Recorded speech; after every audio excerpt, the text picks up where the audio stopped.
prendre les décisions haba jeune surtout kwikurikirana à la légère kuko décision ufashe uno munsi nizo zihindura le futur. Donc naho umukobwa yavuze yuko le futur n'existe pas. Aujourd'hui on dit que demain yuko ari le futur. Ejo hageze hazoba nta hejo cyane utangura kubitegura uno munsi.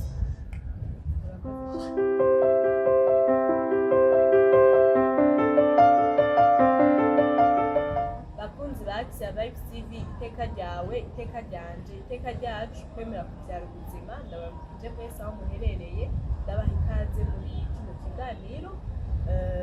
kikaba kiri mu rukurikirane rw'ibiganiro by'urwaruka rw'ubukeza kazoza kw'iteka, nkaba mfise umutumire uno munsi, nagira ndamwakire hano kuri Action, n'abakunzi ba Action muze kumwakira mu makomantere, nongera numirira urwaruka muze dushigikirane kugira ngo dushobore guparticipa, dushobore guhana intege mu gutegura akazoza kacu. Nababwiye ko mfise umutumire w'iteka yitwa Josie, ariko sinomuvugira byinshi, reka ndamuhe akanya abaramutse yongera bidodora. Karibu Josie. Reka nambaye nshimira uwantumiye, haba amazina yanjye uko yatangiye abivuga, nitwa Iteka Josie Edine, haba ndi umujene nk'abandi bose, niga psychologie clinique, ndi umunyeshuri kuri Université Lumière yo mu Kinindo, mba mu Kinanira akazi. Urakoze cyane Josie, nanjye ndagushimire kuba wemeye ukaza gusangira natwe umwanya, kuko hari abajene benshi kigora, ndongera ndabatumira abajene, karibu kuri Action, turakeneye amatemanaje yanyu, turakeneye ayo ma experience yanyu kugira ngo dufashanye. None ga Josie, wogerageza kutubwira ati Josie niyite, watubwiye ko wiga ego sevre, kivuga winjiye mu makaraktere yawe, ingene usanzwe umeze, ingene ubana n'abandi batakuzi. Josie ishatse kuvuga mu majambo make, ni ukuvuga yuko ari umukobwa atekereje. Benshi kandi nagiye ngenda ndazirabako, benshi barandika nk'umuntu ari sage mu myaka yiwe. Ndi umuntu qui a appris à grandir très tôt kubera ama experience atandukanye mbona cyangwa mu buzima. Uriga gukura n'ingoga, kwiyumvira kuba beaucoup plus mature gusumvya abandi, kubera sinayababwiye kuba ndi mukuru kugira, donc umukobwa jenyine hongera haba mukuru, rero narize nkajisa nk'umuntu mukuru ari responsable. Umva niho tuboneye no mu bagenzi banjye, ariko ndagerageza kuba iyo figure donene niyo nakuranye, ico gituma nkura mu mutwe n'ingoga, developa amasakari sensibilité ku bandi, nitwarika ivy'abandi. Ariko nibaza ko arico ahanini kiriko ico. Urakoze cyane, afise amakaraktere meza yatewe. None ga Josie, wowe kahise kawe, naho turabajene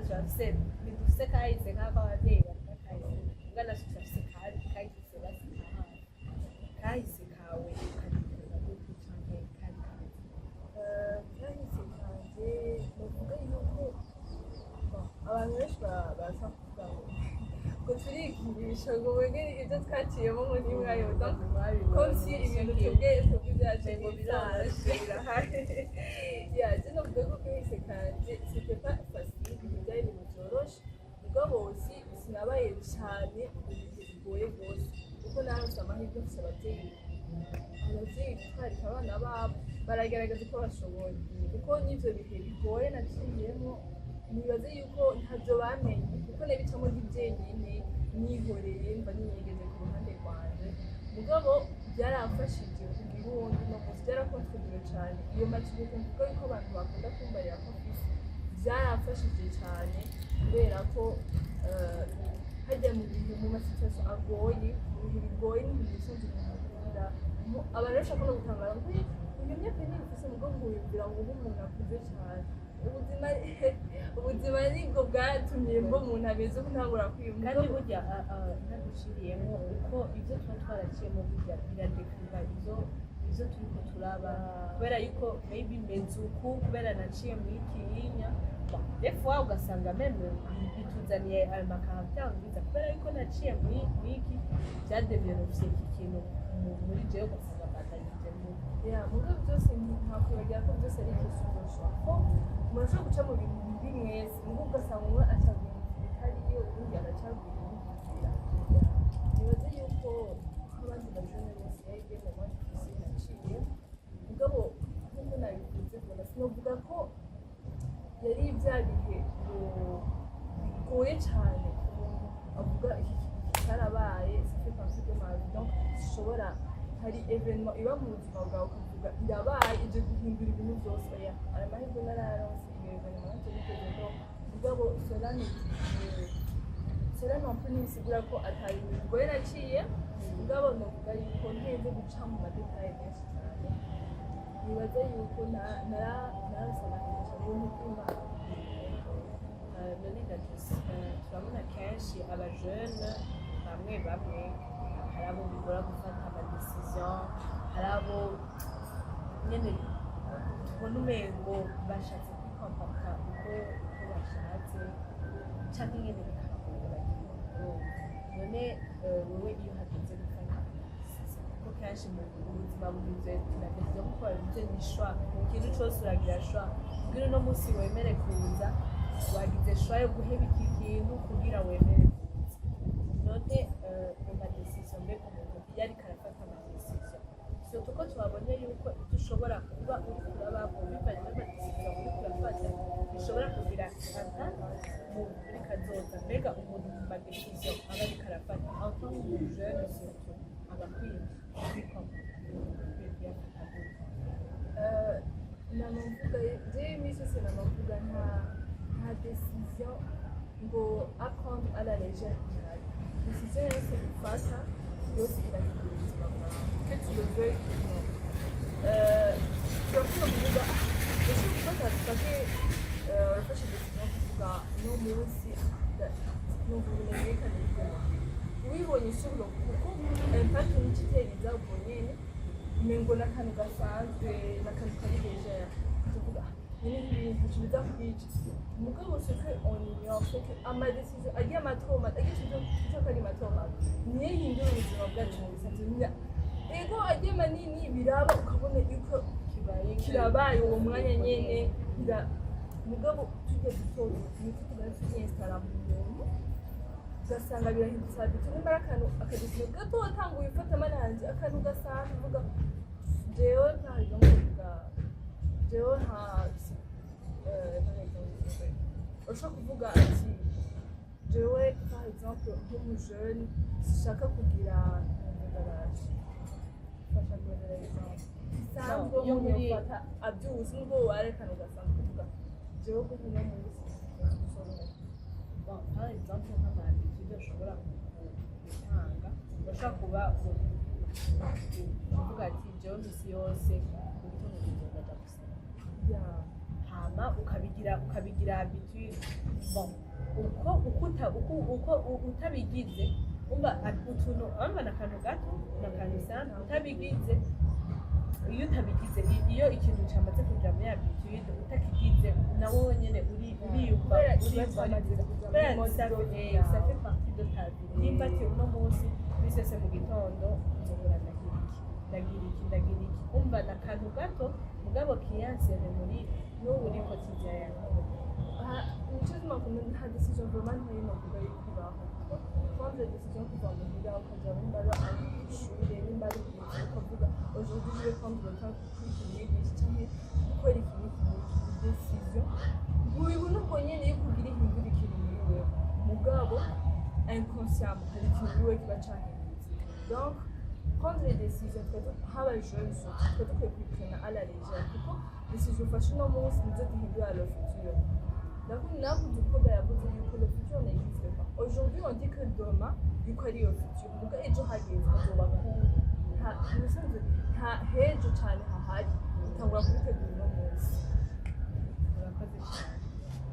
none nk'ubu iyo hageze gufata amadecision hariho amadecision je me dis dufata twenyine personnellement des choses nyine twebwe nyine dutegereza kugira personnellement novuga ati biba biri sinzi ko novuga kuri nivo yacu canke iki mugabo amapetite decision reka ndabivuga mugabo iya aussi des décisions tuba dukeneye ubufasha reka ndabivuga kumvirizwa kumva naka bivuze kwiki none kubwawe iyo hageze mu madecision umuntu yoba akwiye aka nk'umujene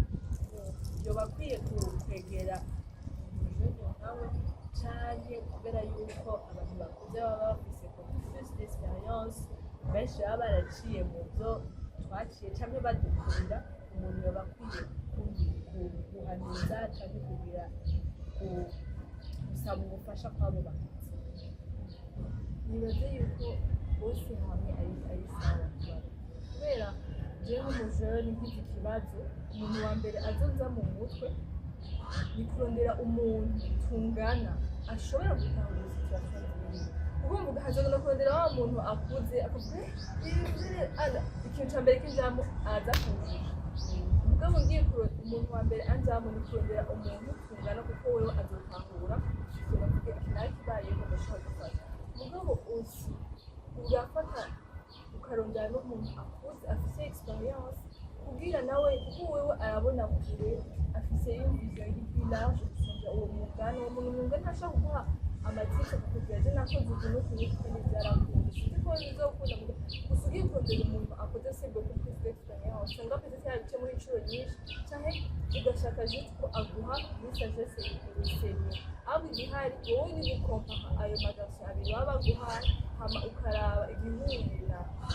na valeur zawe cyangwa amaprincipe yawe kugira ngo ukavuga jewe ubuye n'undabiravye mbona yuko nabigendera nanje ngerageje gutunganira nibaza yuko umuntu yogerageza akagira balance kuri rezo kubera yuko beaucoup plus ufise amazi menshi beaucoup plus wiyumvira hama hariho abajene batunganye mugabo twese turi forme domena ni turi mature co kimwe donc nibaza yuko umuntu yoraba muri cercle y'abageni bafise canke abantu bari proche bavuga ati ngiye ndaza amajambo aza kumbwira hari ico aza kumfasha rucurondera yego upfa utoye iki mbese si nibwira n'abantu bakuze barafise kuko baba badukuriye hari ibintu baba baraciyemo tukaba tuzi hariyo meme usanga baraciyemo ibiriyodora ibintu tuba turiko turacamo donc novuga yuko les deux côtés zoba zikiye kugira wumve umujene aragutahura kubera yuko ni umujene nkawe mugabo umuntu akuze naho aragutakaza experience kubera kubera n'ibintu byararije kugaragara hari abantu bakuze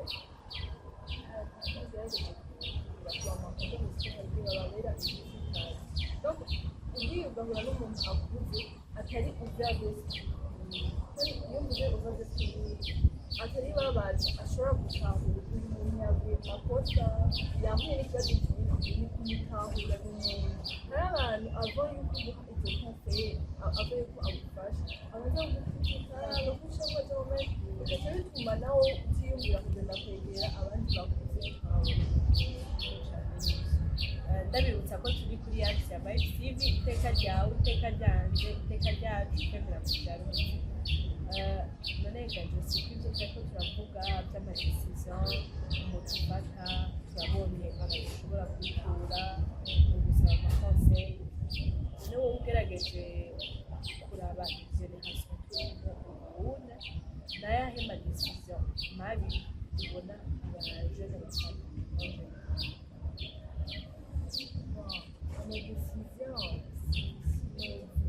abantu amakategori yose kubera sinamenya inani mugabo ibindi decision dufata zitagize ko atari nziza gufata par exemple les décisions dufata tukavuga tukaganira muri gahunda ya psikoloji tunagaragaza cyane abajene b'ubu benshi bariko barihuta bariko barihuta cyane ni ukuri excuse mugabo même moi parfois j'étais abajene benshi arafise stress yo ugenda karashitse ngaha yo ugera ku ibintu binaje nigeze kuhashika maze umwe wese arafise ritme agenderaho iyo niyo hafi ya mbere aho ni ku bajene hama ikindi naco abajene twese ubu ibintu vya développement personnel biri ahantu hose amamotivation iki n'ibiki on dirait que tuko dushaka twese kugendera ku murindi umwe niko novuga umengo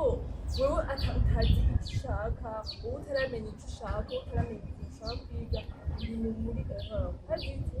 aho igihe hari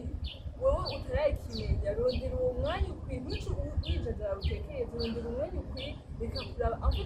turafise pression sociale y'abantu bavuga imyaka irakujanye cyangwa bavuga uraba n'akazi on a tendance umengo kuraba uwundi uvuga yo uwundi sharatomba arafise akazi uwundi sharatomba arakora ibi n'ibi je turangana arabaho ngeze donc ufise pression sociale y'abantu aho tugotwa nawe ukayishiramo donc ukaca usanga uri mu bintu byo kwiruka uri kurakora ntitubona amahirwe dufise yo kuba twita abajene hari ingufu dufise abantu bakuze badafise hariho certaines forces canke certaines opportunités turonka abantu badafise Jane Nagana, on a very exemple sage.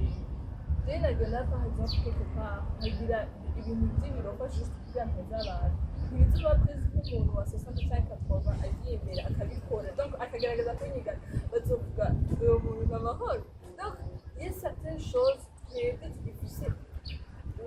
uburyo tukipameka gukora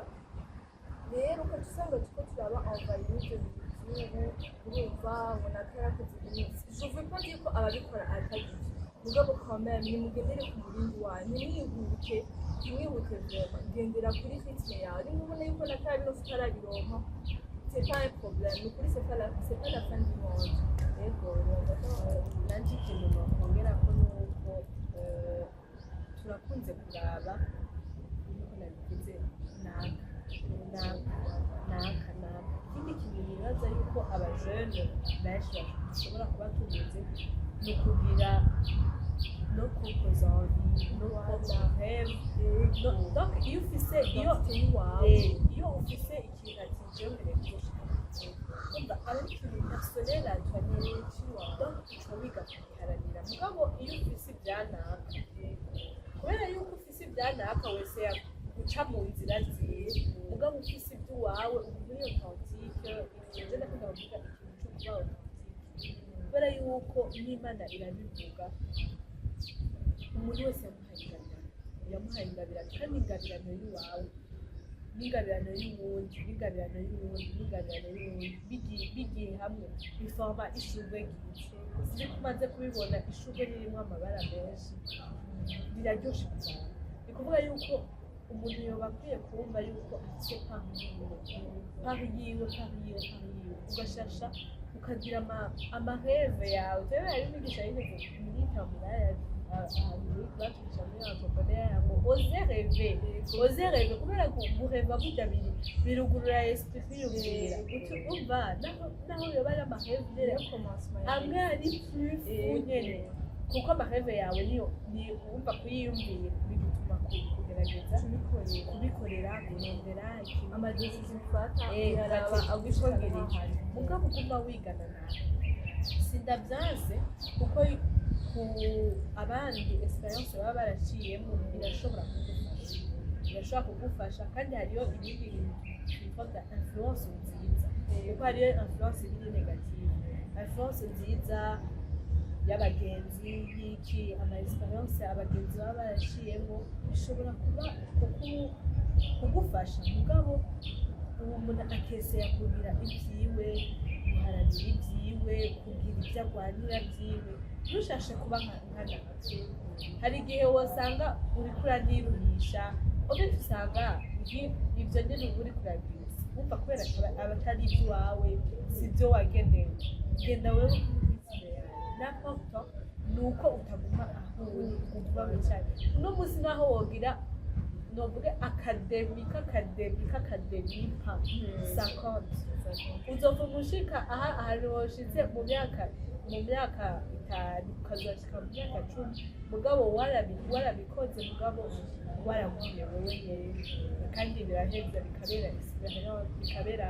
témoignage abandi experience yawe igafasha abandi bikakuhaje abandi si watubwiye yuko hama ni ikintu nkunze kubona umengo benshi bakivugira sinzi ko ari kubera milieu de travail cyangwa champ de travail no mu Burundi babigoye mugabo igihe urafise igituma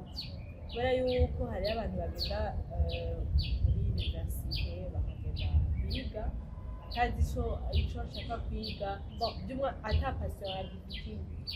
akiga ko juste pour none wewe ko commence ushaka kutubwira igituma washakishije kwiga je novuga yuko kuko yavuze hari abantu batandukanye bacagura amafilime abajamo tugaye n'ubuzima nk'aba bacagura kubera biborohera hari abandi bavuga bikazabicagura imyaka 3 ans imbere hari abandi bavuga ibintu ndabiko ndabitora donc je dois yabigiwe muri ibi bintu hakaba hari abandi nabo bavuga basi bavuga ko sinovuga ngo ni appel pour mugabe il y a quelque chose de plus profond muri ivyo wabivuze nta muri champ de travail muri uburundi cyane hari rwose mugabo jewe ndi muri iyo kategori y'abantu babigiyemo kubera il y a quelque chose de plus profond aba pour répondre igituma nayigiyemo jewe nayivuze abo nkiri umwana hari ibintu byinshi naciyemo j'aurais aimé kuronka umuntu azanasigurira ibiri kuracamo bisigura ibiri kuragira bisigura nimba wakoze iki nimba wavuze gutya nimba wakoze telle chose bisigura kandi jewe dans mon entourage novuga gutya nakuriye mu muryango canke même mon entourage abagenzi ari abantu bafise un trop plein d'émotions bafise abantu bafise amaémotion menshi mugabo bikabananira kuvyerekana de la meilleure façon usanga bizanye ibintu byo kubabazanya ko rutatanguye peut-être igituma yavuze kirya kandi jewe comme je l'ai dit avant j'ai trouvé que la vie m'a un peu forcé la main kugira nkure ninguka mu mutwe donc pour que je puisse savoir prendre des décisions diri sage diri réfléchi et pour ça byarasabye kwiga ok telle personne nimba ameze kurya ni kubera nimba ari amvugisha kurya nimba mukuru ankankamira cyangwa ambwira neza ni kubera telle histoire rero byaramfashije cyane je dirais pas que psychologie yari ide ya mbere abantu bose bari bazi ko nzoza muri droit kora ndafise caractère iri un peu un peu colérique sinokwishamara bafise mugabo quand même abantu bari kubanira abandi rero mugabo j'ai pris le temps de l'écouter quand même une chrétienne d'assega ça m'a aidé kuja muri retraite avant yuko ntangura ishuri ndagiye ashiniye prière ndagiye ndabisengera ndavuga marabe je suis pas umuntu asenga cyane gusubira naka canke naka mugabo aujourd'hui je viens pour prendre une décision qui va changer ma vie donc ndabikuhaye en toute psychologie na droit ego en fait ikintu cyantangaje pour prendre la décision finale c'est que ntashe mu mpamvu yo muri iyo retraite tuko turavugana ku makaye abantu bamwe abavyeyi bakumva kina kwigenza kurya ko azana basigwa habwe ko yenda yibona kurya umuntu ngo yigenza kurya peut-être que il y a eu quelque chose derrière abantu tuzi bakani waciyambaye dusukuye kuza muri psychologie kandi nabwiye dilemme ndibo dusukuye na psychologie uzokwiga et si tu changes d'avis même après le choc de la mémoire donc jewe c'est comme ça que ni byiza cyane biranamotiva iyo ufise igituma wagize iki kintu usanga naho uri kuriga kubera yuko enfant il y a une raison derrière ça usanga biriko biragukora none gajosi nawe wumva uri pre muri kazoza nuko wabitubwiye yuko washaka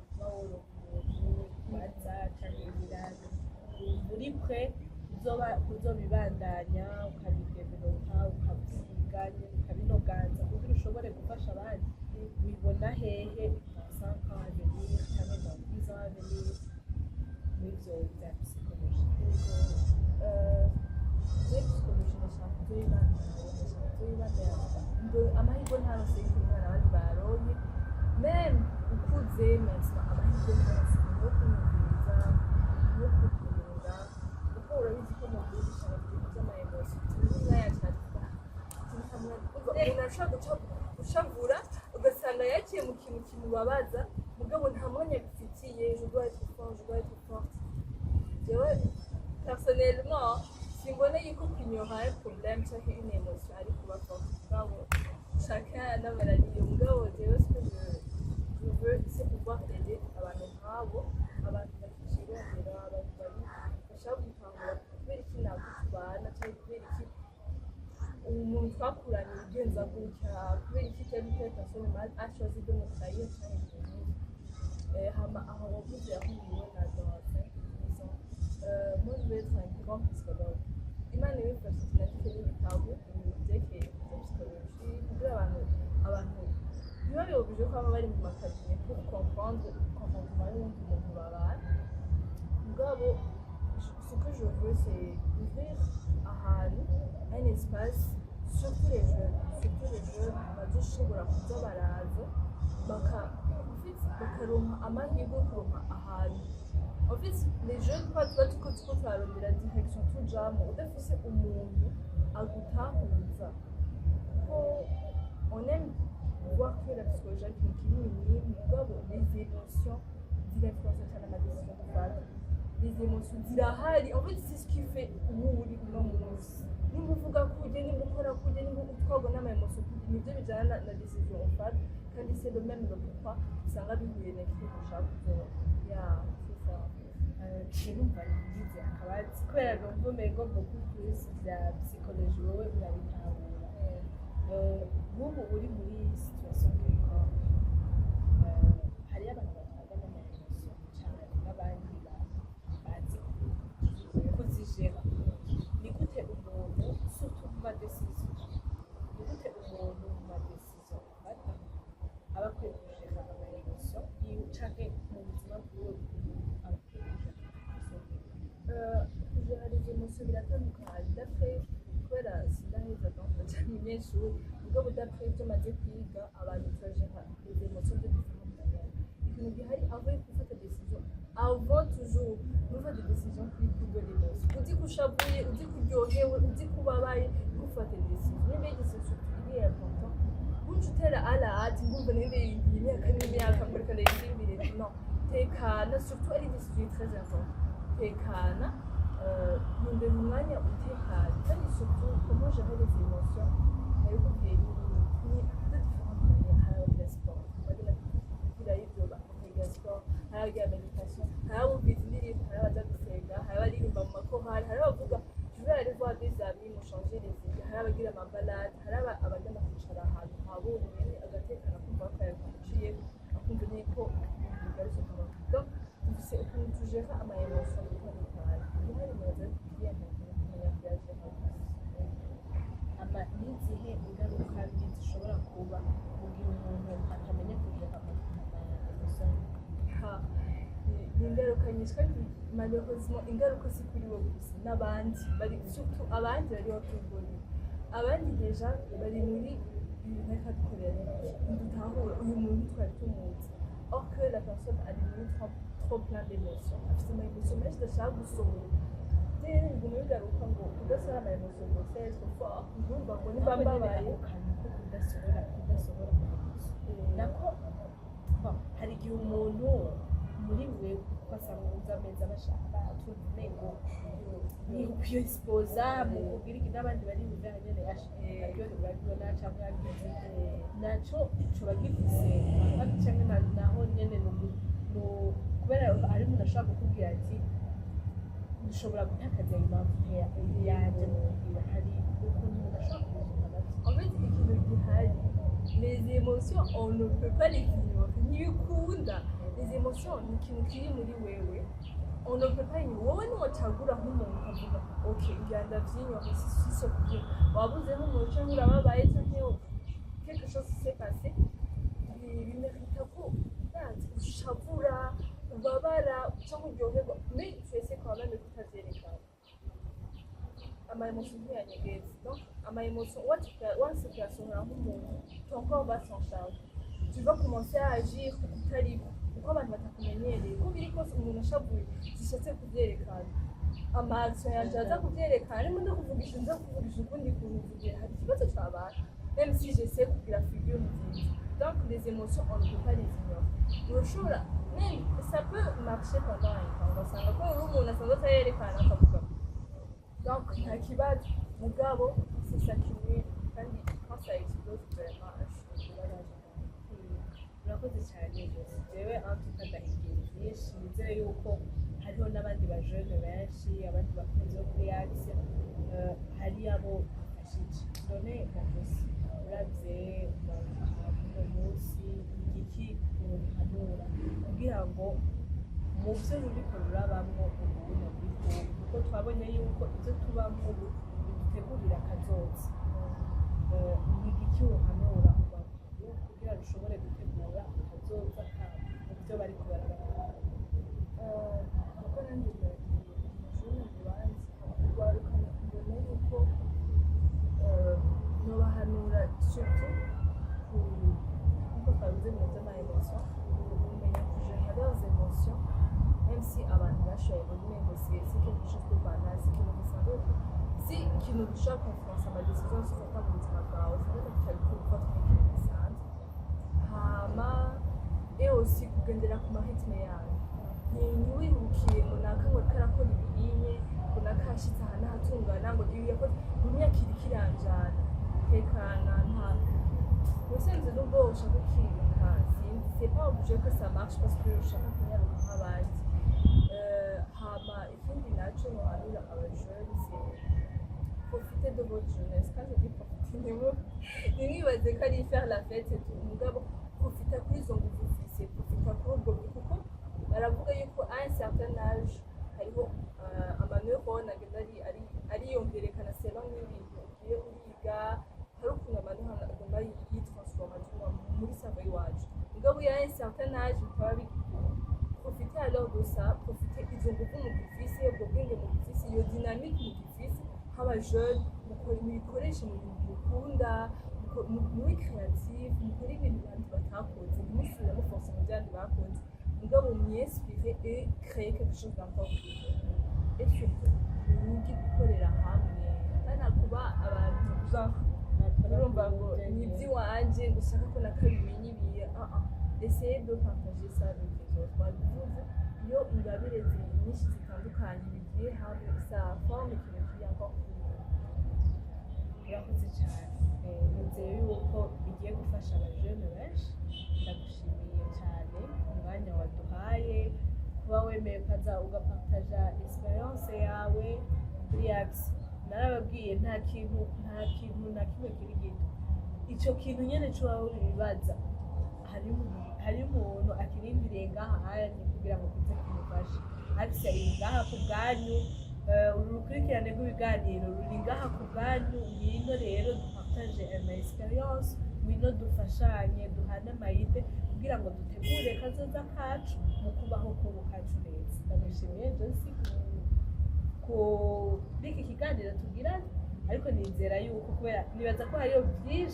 byinshi azotubwira nibaza tuzoca tuguhamagara kandi nibaza yuko azotwemerera kugira ngo tubandanye mu kindi gice tuzobwira ndamushimiye cyane merci kubadukurikiranye bose abakunzi ba Axe abadufasha gusangiza amavideo hari abantu benshi badukurikirana ariko batariyabona ngwino muyabone mupartage amavideo musangiza abandi abajene ngwino dushigikirane yari Ingabire Belle Chance teka Jesedi murakoze.